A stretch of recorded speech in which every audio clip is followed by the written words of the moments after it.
اور اللہ ہی نے تمہارے لیے گھروں کو رہنے کی جگہ بنایا، اور اسی نے چوپایوں کی کھالوں سے تمہارے لیے ڈیرے بنائے جن کو تم ہلکا پھلکا دیکھ کر سفر اور حضر میں کام میں لاتے ہو،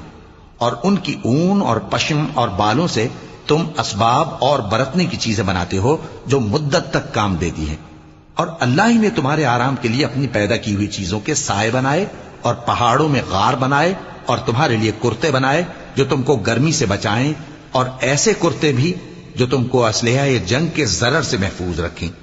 اسی طرح اللہ اپنا احسان تم پر پورا کرتا ہے تاکہ تم فرمانبردار بنو۔ بس اگر یہ لوگ روگردانی کریں تو اے پیغمبر تمہارا کام فقط صاف صاف پہنچا دینا ہے۔ یہ اللہ کی نعمتوں سے واقف ہیں مگر واقف ہو کر ان سے انکار کرتے ہیں، اور یہ اکثر ناشکرے ہیں۔ اور جس دن ہم ہر امت میں سے ایک گواہ یعنی پیغمبر کو کھڑا کریں گے، پھر نہ تو کفار کو بولنے کی اجازت